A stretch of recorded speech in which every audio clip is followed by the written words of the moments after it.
여기서 우리가 본문을 통해서 보는 간수는 우리가 삶 속에서 흔히 볼 수 있는 간수입니다. 가족을 위해서 또 이제 가문을 위해서 열심히 일하는 가장이고 또 그렇기 때문에 책임이 있고 의무가 있고요. 그렇기 때문에 만약에 바울과 실라라고 하는 그 죄수가 이제 말 그대로 옥에서 벗어나게 되면 본인의 목숨과 또 뿐만이 아니라 가정까지 말 그대로 굉장한 위기를 맞게 되는 그런 순간이었음을 우리가 말씀을 통해서 볼 수가 있습니다. 사실 간수는 이 위기가 아니라고 할지라도 평생에 산다라고 하는 것이 이제 가정을 위해서 또 이제 가문을 위해서 자기 자신을 위해서 간수 일을 열심히 하지만 실제 우리 집안에 과연 큰 기쁨이란 무엇인가라고 하는 그 답을 평생 찾을 수밖에 없는 삶을 살았던 게 간수입니다.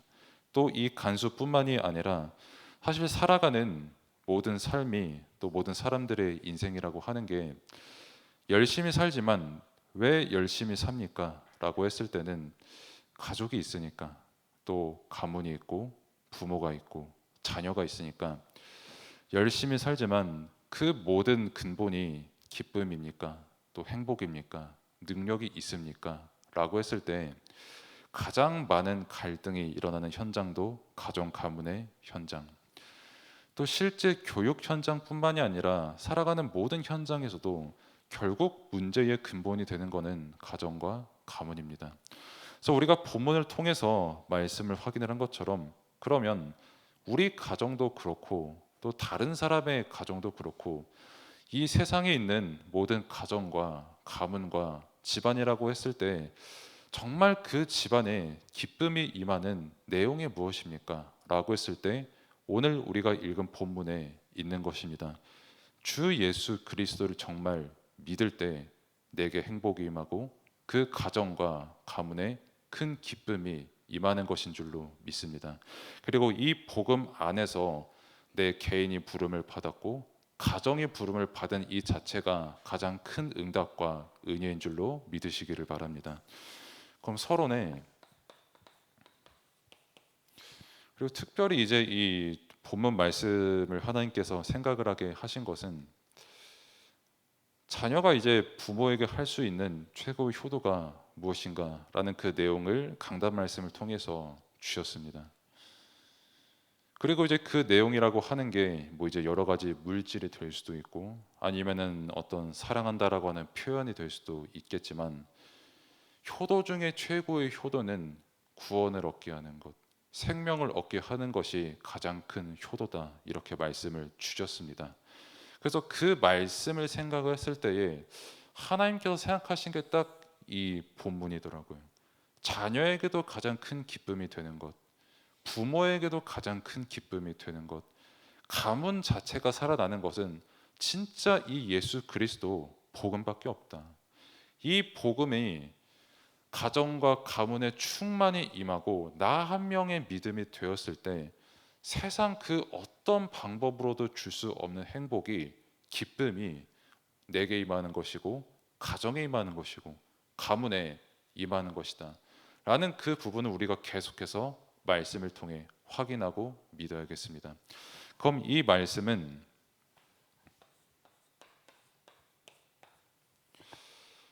예수 그리스도를 믿고 구원을 받은 가정이니 그러면은 가정의 주인이 누구입니까? 라고 했을 때 당연히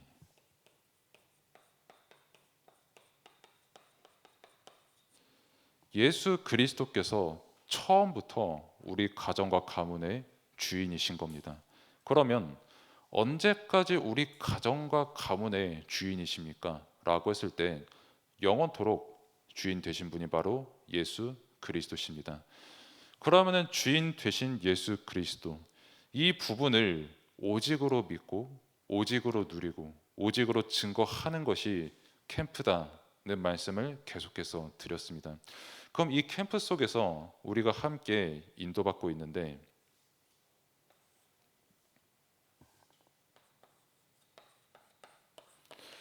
주인이라고 함은 우리 가정에 일어난 모든 일들, 사건들, 과거의 일, 오늘의 일, 장차 일어날 미래의 일까지 전부 그리스도의 계획, 하나님의 계획 안에서 그리스도께서 주인 되신 그 분명한 신분과 상태 안에서 일어나는 모든 일들이라는 겁니다.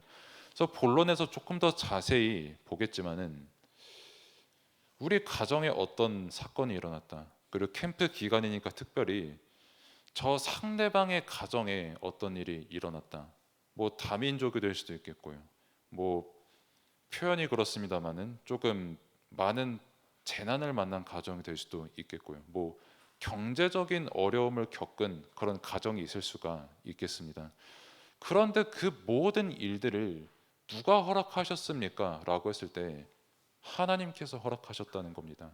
그러면 그 모든 일들에 있어서 답은 무엇입니까? 라고 했을 때 영원토록 우리의 주인 되신 예수 그리스도께서 우리의 유일한 진리고 길이고 생명이고 답이라는 겁니다. 이 사실을 가정에서도 현장에서도 나 자신부터 끊임없이 확인하는 시간표가 바로 지금 이 캠프 시간입니다. 그래서 특별히 이 부분을 서로 이제 말씀으로 확인을 하고자 하여 조금 한 가지 진행할 것이 있는데,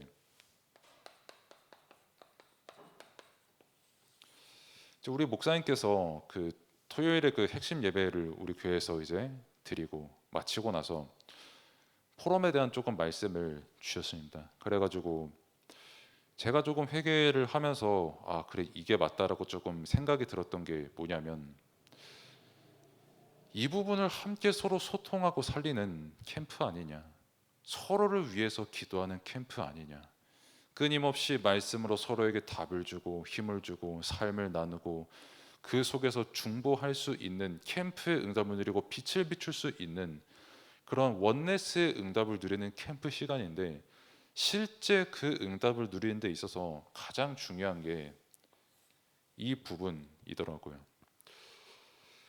그래서 이제 적어도 캠프 기간 동안만큼은 금요일에는 좀 기도해봐야겠습니다만은 수요 예배 때는 말씀이 다 끝나고 예배가 다 마치고 난 후에 아주 짧게라도 좋으니까 조금 포럼을 하고 가면 좋겠다, 그런 생각과 기도를 하게 됐습니다.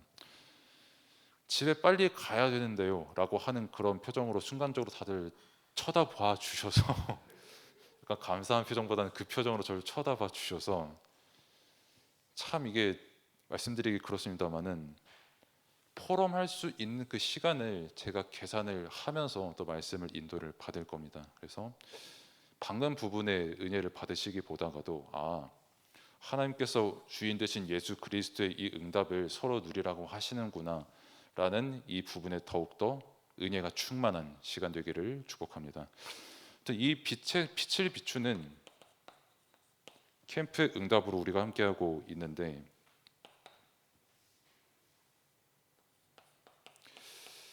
그 가장 근본된 현장이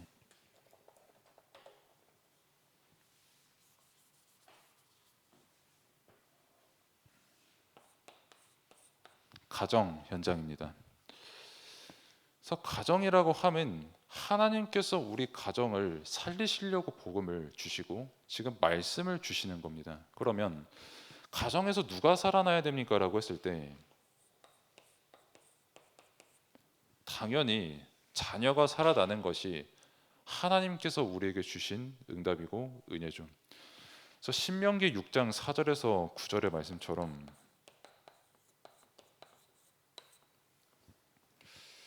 아이들에게 끊임없이 말씀을 주고 또 띠를 매기도 하고 뭐 표를 삼고, 이런 부분에 앞서서 먼저 우리가 해야 될 것은 여호와를 사랑하는 겁니다.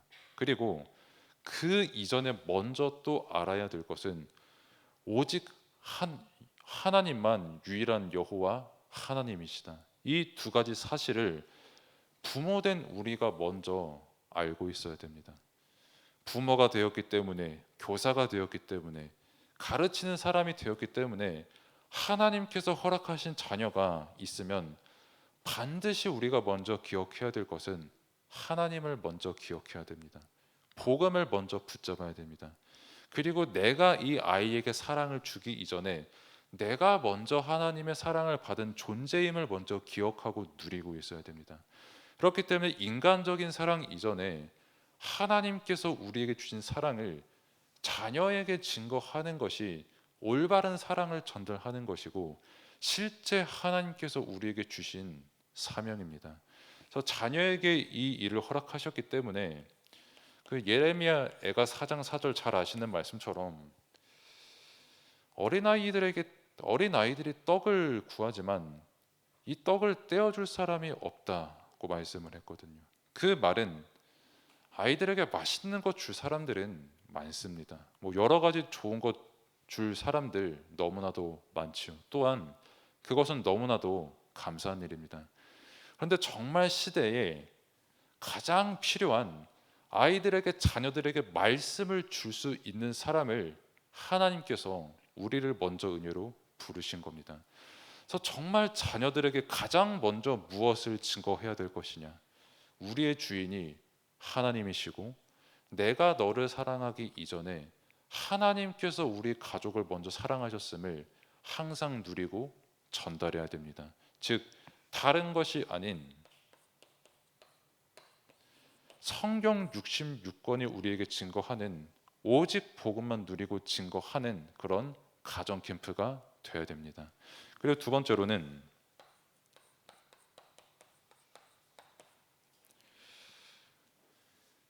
이제 부모가 살아나는 그 응답을 또한 하나님께서 허락하신 거죠. 사실 자녀 입장에서 부모라고 하는 것은 뭐 부모도 마찬가지입니다만은, 저는 제가 살면서 단 한 번도 태어날 때 저 이때 태어나겠습니다라고 정한 적이 없습니다. 우리 아버지 어머니가 참 목사님 사모님이셨으면 너무나도 좋겠어요라고 해서 태어난 적 단 한 번도 없습니다. 오히려 해골 티셔츠 입고 교회 갔다가 겁나게 깨진 형만 봤고요. 본인은 굉장히 억울했겠죠. 왜? 많은 달란트를 가지고 태어났지만 그게 오히려 교회에서는 어떤 혼날거리가 되었으니까요. 뭐 물론 지금은 하나님의 은혜로 통역도 하고 너무 잘하고 합니다만은, 뭐 아직까지 안 하고 있다고 할지라도 저희가 감사할 것은 은혜밖에 없는 시간표겠고요. 뭐 아무튼 뭐 형도 마찬가지고 저도 마찬가지고 우리 부모님도 마찬가지로 우리 부모님도 우리 부모님 만나고 싶어서 만난 적이 단 한 번도 없거든요. 선택한 적이. 그리고 뭐 여러 사람들이 있겠습니다만은 뭐 가장 유명한 사람 중 하나 중에 부모의 영향을 굉장히 많이 받은 사람이 이제 공자입니다. 공자 같은 경우 당연히 공자도 자기 부모를 그렇게 만나고 싶어서 그렇게 태어난 적이 없어요.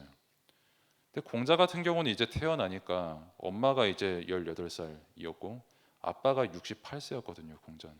그리고 이제 몇 년 지나지도 않아서 이제 아버지가 이렇게 뭐 돌아가셨다 이렇게 썼고요. 부모님이 50살 차이 나는 거는 쉽지가 않습니다. 저보다 50살 연상이다라고 하면은 86세거든요. 굉장히 어르신이죠. 그런데 그런 가문에 공자가 태어난 거예요. 그리고 심지어 이제 50살 아주 설레는 그 나이 차이 이렇게 결혼을 하고 그런 가문이다 보니까 장례도 못 치르게 하는 겁니다. 가문에서. 야, 너희 이렇게 결혼을 했는데 무슨 장례를 올바르게 치르냐, 올바르게 결혼도 안 했으면서 해서 자신의 아버지가 돌아가셨는데 그거 장례도 못 치렀던 게 공자였어요. 오죽 억울했으면 저 시장판에 나가가지고 장례판을 벌여서 우리 아버지 아는 사람 좀 나와봐라고 해가지고 연결이 되어서 그 자리에서 겨우 자기 어머니도 장례를 못했으니까 엄마와 같이 합장을 했던 게 이제 공자의 유년기였습니다. 그게 이제 바탕이 되어서 당시에 어떤 그 중국이겠죠. 중국이라고 하는 그 대륙이 이제 막 패권을 가지고 막 싸울 때 법보다 중요한 게 사랑이다. 법보다 중요한 게 도덕이다. 들고 나온 게 공자입니다. 왜? 법대로 하니까 본인이 너무 힘들었거든요. 법대로 하니까 자기 아버지 장례도 제대로 못 치렀거든요. 법대로 하니까 세상의 엄마와 자기를 너무 무시했거든요. 그러니까 법은 나에게 구원을 줄 수가 없다. 그럼 사람에게 남은 게 뭐냐? 덕 아니냐, 덕. 서로 이렇게 베풀고 사랑하고 도와주고 하는 그것만 우리에게 답이 될 수 있는 거다라고 그런 이론을 펼쳤고, 수없이 많은 사람들과 지금까지도 삼성이라고 하는 대기업까지도 가장 영향을 받는 인물이 공자 이렇게 되어 있습니다. 왜 이 말씀을 드리냐면 결국 그 배경이 사실 상처거든요. 그러면 내가 이 부모님을 만나서 나 이 상처를 받고 싶어요 라고 하는 사람 세상에 단 한 사람도 없습니다. 그럼 마찬가지로 자녀는 안 그렇습니까? 부모가 자녀를 키울 때는 사실 뭐 부모님들마다 조금 다르겠지만 굉장히 막 화려한 자녀가 되는 것보다는 건강하고 말씀 잘 붙잡고 하나님을 사랑하고 부모를 사랑하는 그런 아주 건강한 자녀가 되면 참 너무나도 감사하겠다라고 생각은 하지만 그게 잘 됩니까? 라고 했을 때 제가 이번 주에 확인을 했던 그 랩런트들의 어떤 표정 그리고 생각 그리고 삶들을 이렇게 쭉 봤을 때 참 굉장히 많이 서로 간에 복음이란 무엇인가 더 깨달아가는 시간표인 것 같더라고요. 그럼 내 뜻대로 자녀를 만난 것도 아니고 내 뜻대로 부모를 만난 것도 아니면 그러면 어떻게 하라는 것입니까? 라고 했을 때 그래서 가정을 제대로 봐야 된다라는 겁니다. 특별히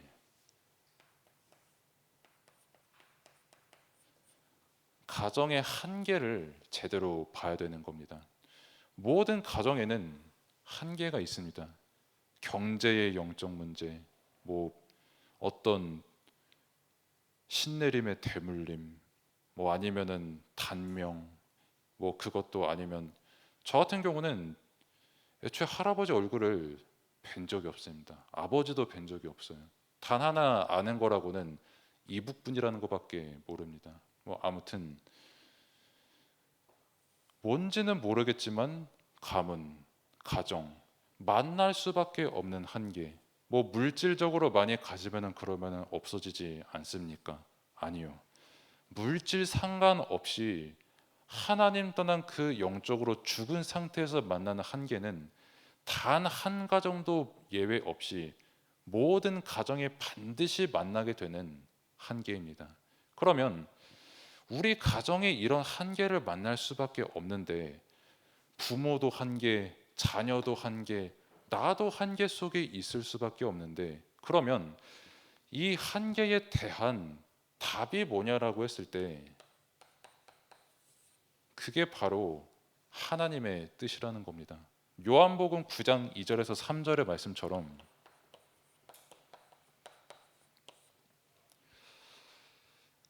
딱 그 가정에 대해서 질문하는 사람이 나오죠. 이 사람이 맹인이 된 게 소경이 된 게 부모 잘못입니까? 아니면 그 사람 자녀 잘못입니까? 라고 하는 그 말씀이 나옵니다. 그리고 예수님께서 아주 간단하게 말씀하십니다. 부모 문제도 아니다. 자녀 문제도 아니다. 하나님의 뜻을 나타내려고 이 일을 허락하신 거다. 이렇게 나와 있습니다.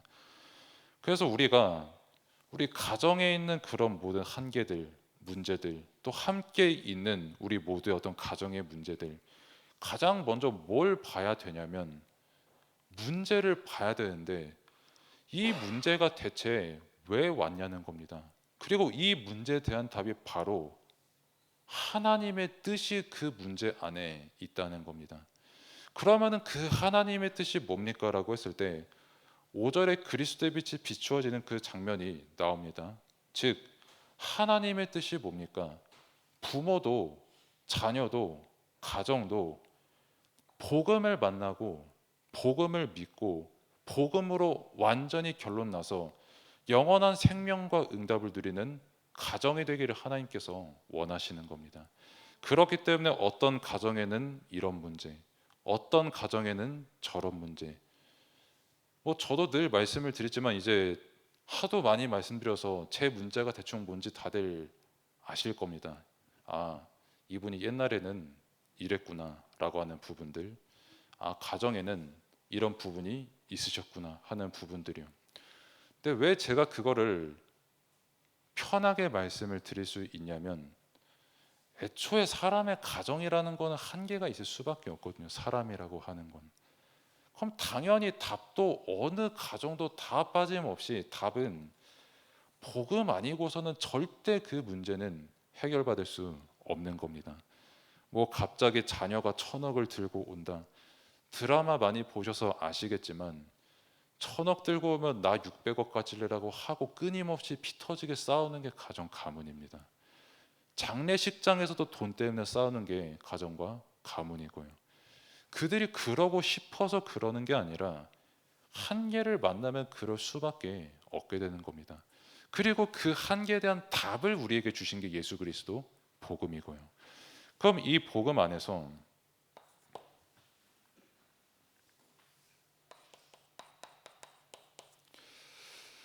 하나님의 뜻, 예수 그리스도 복음을 우리가 받았으니 우리의 근본이 회복된 겁니다.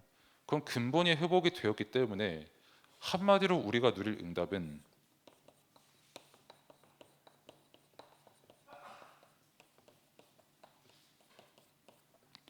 하나님과의 관계를 누리는 겁니다. 하나님과의 관계를 누리는 것은 다른 것이 아니라 우리에게 강단을 통해서 주시는 말씀, 성경 66권을 통해서 주시는 말씀, 지금 하나님께서 은혜로 선포케 하시는 이 말씀을 믿음으로 받고 이 말씀 안에서 나와 가정을 위해서 기도하는 겁니다. 하나님께서는 무언가 굉장히 특별한 캠프를 요구하신 것도 아니고요. 무언가 굉장히 특별한 노력을 요구하신 것도 아닙니다. 정말 말씀을 믿으라는 겁니다. 말씀을 믿고 그 말씀 안에서 너희 가정과 가문을 진짜 바라보라는 겁니다. 영적으로 말씀으로. 그러면은 진짜 그 가정에 답이 되고 힘이 되는 그 내용이 뭐냐는 겁니다. 그리고 그 내용이 바로 예수 그리스도 복음, 회복된 하나님과의 관계를 누리는 그 비밀이라는 겁니다. 하나님 관계가 회복된 그 사람은 말 그대로 회복된 관계의 응답을 누리게 되는 겁니다. 그래서 하나님께서 원래 만드신 인간과 인간과의 관계, 가정과 가정과의 관계, 그 창조 질서가 회복되는 것입니다. 하나님의 창조의 능력과 창조의 비밀은 혼돈 속에서 질서를 잡으시는 하나님의 은혜와 능력입니다. 그러면 혼돈 가득한 우리 가족과 가문에 질서가 잡히는 길은 예수 그리스도 복음뿐인 겁니다. 그래서 복음 안에서 하나님께서 주인 되심이 누려지고 하나님께서 처음부터 작정하신 질서가 회복되는 가정 캠프의 응답 누리시기를 축복합니다.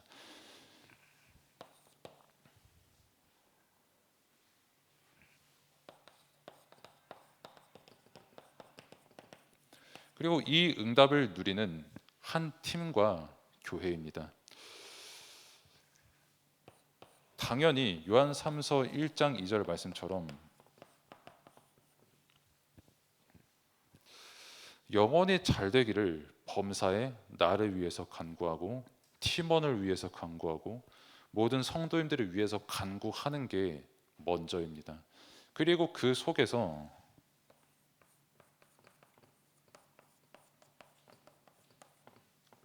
팀원의 가족을 보는 겁니다. 사람마다 시간표가 다 다릅니다. 어떤 가족 가문에는 연약한 사람이 있을 수가 있고요. 어떤 가족과 가문은 좀 세상 말로 소위 말해서 잘 나간다고 할 수 있거든요.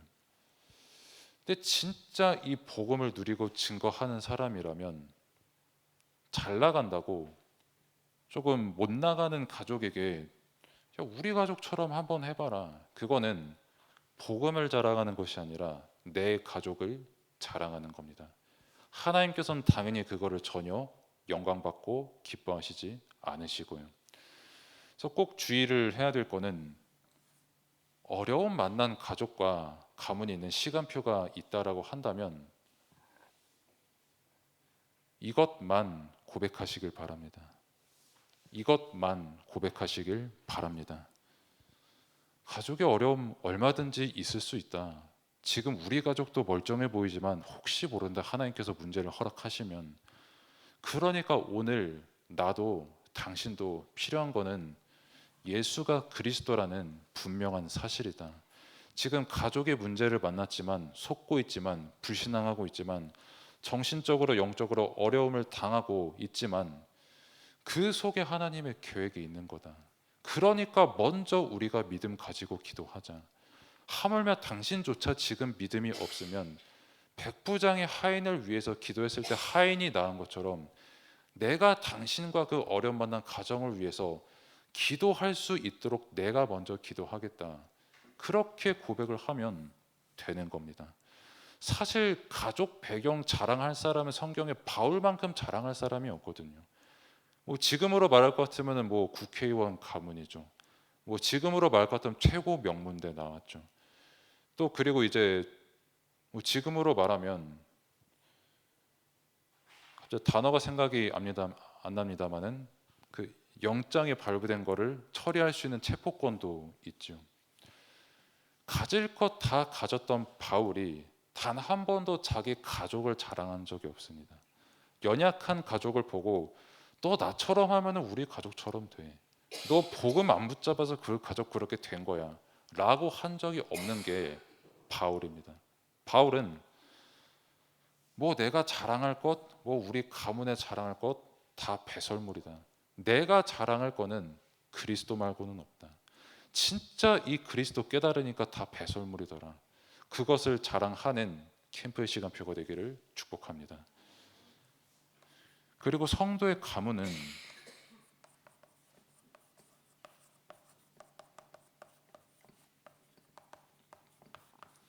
하나님께서 로마 복음화를 위해서 부르신 가문입니다. 사도행전을 쭉 보시면 아시겠지만 뭐 브리스가도 이제 부부고요. 뭐 나기수 권속도 나오고요. 뭐 젖동생 뭐 이런 단어들이 많이 나옵니다. 이게 왜 나옵니까? 라고 했을 때 세계복음화 237 5천 종족을 한다, 선교를 한다라고 했을 때 가문과 가문이 합쳐서 교회를 하나님께서 이루셨고 함께 가문과 가문의 응답을 받으며 세계복음화를 한 것입니다. 그래서 어떤 사람은 이쪽 동네에 사는 가정이니까 조금 안 되고 어떤 사람은 이쪽 동네에서 사는 가정 가문이니까 잘 되고, 그게 아니라 똑같이 하나님께서 부르신 주인 되신 한 가정 가문이라는 겁니다.